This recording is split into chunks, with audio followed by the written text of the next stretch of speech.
शिंदे गटाचे नाशिकचे खासदार हेमंत गोडसे यांनी मुख्यमंत्री शिंदेंच्या ठाण्यातल्या निवासस्थानी त्यांची भेट घेतली। यावेळी हेमंत गोडसेंचे कार्यकर्तेही मोठ्या संख्येने उपस्थित होते। महायुतीचा जागा वाटप अजूनही रखडलेलं असून नाशिकची जागा भाजपला जाणार असल्याची चर्चा सुरू आहे आणि यावरून हेमंत गोडसे नाराज असून त्यांनी मुख्यमंत्री शिंदेंची भेट घेतली।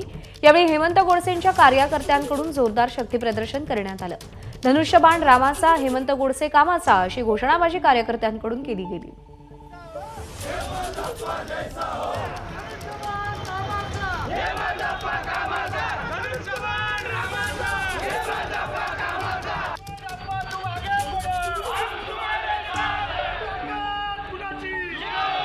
दरम्यान या भेटीनंतर हेमंत गोडसे आणि मुख्यमंत्री शिंदे यांच्या काय प्रतिक्रिया होत्या आपण पाहूया।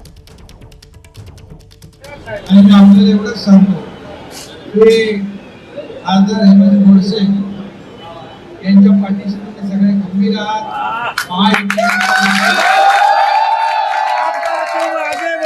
हम तुम्हारे साथ हैं।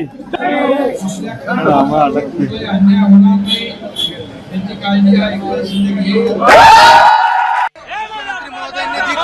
सकारात्मकपणे याच्यावरती विचार करून महायुतीच्या सर्वांशी चर्चा करून या ठिकाणी सकारात्मकपणे निर्णय, ज्या काही कार्यकर्त्यांच्या भावना आहेत त्या त्यांच्या स्वतःच्या असून त्याप्रमाणे ते महायुतीच्या सर्वच नेत्यांसमोर त्या मांडतील आणि निश्चित त्यासाठी प्रयत्न करतील अशा प्रकारचं आश्वासन त्यांनी दिलं। एबीपी माझा, उघडा डोळे बघा नीट।